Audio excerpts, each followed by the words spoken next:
We do not claim to be SEBI's registered investment advisor. This video is for educational purpose. Stock market is subject to market risks. Do research before investing.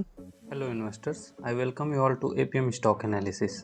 इस video में हम बात करेंगे ICICI bank limited के quarter 4 result के बारे में। इसके बाद हम देखेंगे आईडीएफसी फर्स्ट बैंक लिमिटेड के क्वार्टर 4 रिजल्ट्स को, और इन दोनों शेयर्स के क्वार्टर 4 रिजल्ट्स को हम एनालिसिस करने के बाद ये एनालिसिस करने की कोशिश करेंगे कि क्या ये शेयर्स मंडे मार्केट में एक अपवर्ड पोजीशन दिखा सकते हैं जिससे आने वाले समय में आपको फ़ायदा हो। चलिए सबसे पहले बात करते हैं आईसीआईसीआई बैंक लिमिटेड के क्वार्टर 4 रिजल्ट की। तो आप देख सकते हैं 1108 रुपये के वैल्यू पर ट्रेड कर रहा है ये, और लास्ट ट्रेडिंग सेशन में ये माइनस में क्लोज हुआ। और वहीं पे बात करें इसके पी रेशियो की और मार्केट कैप की, तो ये आप देख सकते हैं पी रेशियो 17.6 है।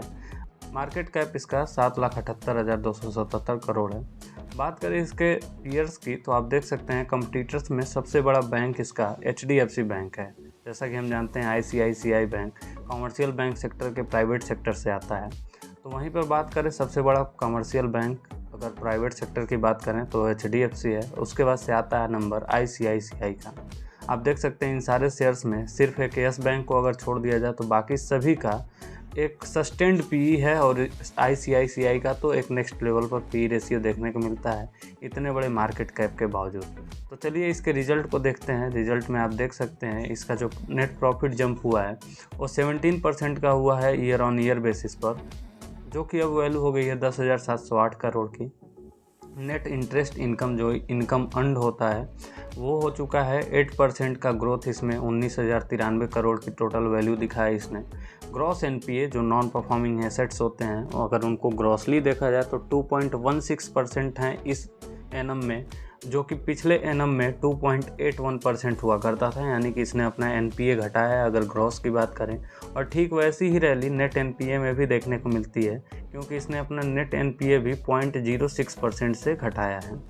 और ये सबसे बढ़िया बात है शेयर होल्डर्स के लिए कि इसने अपना डिविडेंड अनाउंस किया है 10 रुपीज़ पर शेयर का। हालांकि डिविडेंड तो शेयर के वैल्यू से ही दिया जाएगा, तो आने वाले समय में इतनी वैल्यू शेयर से घट जाएगी, लेकिन हाँ आने वाले समय में ये रैली आपको दोबारा देखने को मिल सकती है, क्योंकि जो प्रॉफिट अर्नड है दोस्तों वो ईयर ऑन ईयर बेसिस पर है, क्वार्टरली बेसिस पर नहीं है। तो जब भी शेयर के वैल्यू में फॉल आएगा डिविडेंड की वजह से, तो वहाँ पर प्रॉफिट कमाने के लिए लोग और उसमें ज़्यादा बाई करेंगे, और बाई के वैल्यू के वजह से अचानक से शेयर का प्राइस दोबारा से ऊपर जा सकता है।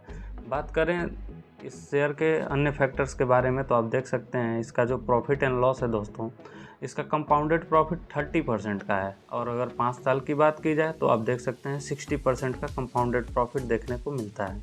और वहीं पे इसके सेल्स ग्रोथ में 32% का वैल्यू देखने को मिलता है। तो ये सब बताते हैं कि ये शेयर आपको बहुत तेज़ी से तो इन्वेस्टमेंट पर रिटर्न नहीं बना कर दे सकता, लेकिन हाँ एक सस्टेन्ड शेयर है, और इसका बैलेंस शीट भी ठीक वैसा ही देखने को मिलता है।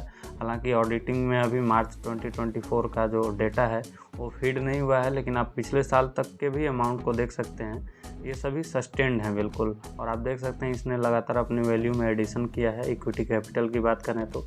और अभी जो लास्ट वैल्यू हमको मिली थी देखने को 1397 करोड़ की थी। बात करें इस शेयर के अन्य फैक्टर्स की, तो आप इसका चार्ट देख सकते हैं, ये अपने ऑल टाइम हाई पोजीशन पर चल रहा है दोस्तों। वहाँ पर से एक शार्प फॉल लेगा, क्योंकि इसका जो अभी मार्केट कैप है ओवररेटेड जोन में है। साथ ही ये अभी जो पब्लिश किया है रिजल्ट, उसके वजह से काफ़ी सेटिस्फैक्ट्री रिजल्ट ना हो जाने की वजह से एक प्रॉफिट बुकिंग भी हो सकता है शॉर्ट स्पैन में देखा जाए तो। जिन लोगों ने इसको बहुत पहले से होल्ड किया है वो हो सकता है इसकी रैली से दूर जाने की कोशिश करें, लेकिन आने वाले समय में आपको एक अल्टीमेट फ़ायदा हो सकता है यहाँ से। बात करें अब दूसरे शेयर की, तो वो है आईडीएफसी फर्स्ट बैंक। अभी आप देख सकते हैं 84 रुपये के वैल्यू पर ट्रेड कर रहा है, और ये अपने हाई पर नहीं है दोस्तों, यानी कि यहाँ से इसके अंदर बहुत सारी कैपेसिटी बची हुई है आगे बढ़ने की। बात करें इसके पीयर्स की, तो आप देख सकते हैं ये टॉप 8 में आता है, और टॉप 8 में बात किया जाए तो मीडियन पी है दोस्तों वो 12.58 की है, और इसका जो पी रेशियो है 20.38 का है, यानी कि इंडस्ट्री पी से इसका जो पी रेशियो है वो ओवररेटेड है, यानी कि इसमें अभी भी फॉल आने के चांसेस ज़्यादा हैं। बात करें इसके चार्ट की, तो आप देख सकते हैं इसका हाईएस्ट का जो पोजीशन है वो ये पॉइंट होता है 98.45, और वहाँ से ये फॉल करके अभी 86 के वैल्यू पर ट्रेड कर रहा है, यानी कि इसके अंदर अभी कैपेसिटी है ऊपर जाने की, लेकिन जो इसका रिजल्ट है वो उतना सेटिस्फैक्ट्री नहीं है जितना होना चाहिए। चलिए की हाइलाइट्स की बात करें अगर रिजल्ट की, तो आप देख सकते हैं कि IDFC फर्स्ट बैंक का जो Q4 रिजल्ट है वो 10% से डाउन है दोस्तों, यानी कि 724 करोड़ की वैल्यू आ चुकी है। और इसका जो नेट इंटरेस्ट इनकम है वो 24% से बढ़ा है, यानी कि टोटल प्रॉफिट देखा जाए वो तो डाउन गया है, लेकिन इसका नेट इंटरेस्ट इनकम 24% बढ़ा है, जो कि 4469 करोड़ की वैल्यू होती है। तो बात किया जाए इसके, अगर टोटल डिपॉजिट्स हैं वो इंक्रीज हुए, यानी कि इसके जो सेविंग अकाउंट्स में डिपॉजिट्स हैं दोस्तों वो अचानक से बहुत ज़्यादा बूस्ट किया है। 38.7% का सर्ज देखने को मिला है। और जो टोटल वैल्यू है वो ईयर ऑन ईयर बेसिस पर लगभग 60,000 करोड़ के आसपास बढ़ गई है। लोन और एडवांस भी इसमें बढ़ चुके हैं, यानी कि ये बैंक का जो प्राइमरी वर्क है दोस्तों, सेविंग को कलेक्ट करना और उसके बाद से लोन एडवांस करना, वो इसका बहुत ही बेहतर चल रहा है। यानी कि आने वाले समय में ये शेयर आपको निश्चित ही रिटर्न बना कर दे सकता है। बात करें इसके अन्य फैक्टर्स की, तो अभी आप देख सकते हैं इसका जो बुक वैल्यू है 39.1 है, यानी कि सेटिस्फैक्ट्री तो नहीं है पर सस्टेनेबल है। वहीं पर बात किया जाए इसके पीयर कंपटीटर्स की, तो सबसे बड़ा बैंक जैसा कि हमने बात किया HDFC बैंक, और अगर बात किया जाए कि ये अपने टारगेट मार्केट के और किसी अन्य बैंक से कितना नीचे है, तो अभी आप देख सकते हैं ये इंडसइंड बैंक के बाद जितने भी बैंक्स हैं उन सारे के साथ इसका मेन कंपटीशन है। हो सकता है बहुत जल्द ये 6ठे नंबर पर आपको देखने को मिले। बात करें इसके क्वार्टरली रिजल्ट्स की, तो आप देख सकते हैं सारे क्वार्टरली रिजल्ट्स में इसका सस्टेनेबल अमाउंट है, लेकिन अभी जो फॉल आया है उसके वजह से एक सिग्निफिकेंट चेंज देखने को मिल सकता है, और वही बेस्ट एंट्री पॉइंट के तौर पर काम करेगा।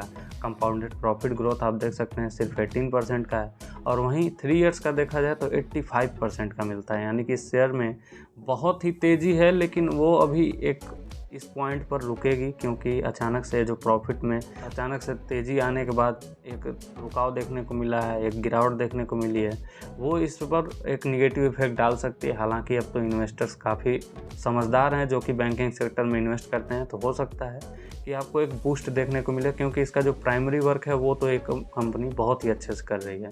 बात करें इसके चार्ट की, तो आप देख सकते हैं ये जो पोजीशन था दोस्तों 2023 का सितंबर मंथ, उस टाइम पर ये शेयर अपने ऑल टाइम हाई को टच किया और वहाँ से लगातार अभी फॉल करके कंसोलिडेशन के फेज में चल रहा है।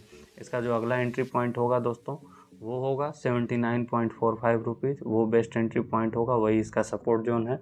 और जैसे ही ये शेयर उस लेवल पर जाता है आप इसमें सवार हो जाइए। इलेक्शन के रिजल्ट आते आते आपको बहुत ही बढ़िया कमाई करने का मौका मिल सकता है।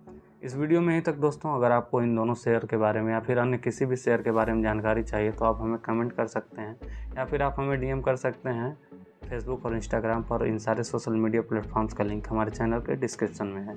Meet you all in the next video. Until then, thank you and जय हिंद दोस्तों।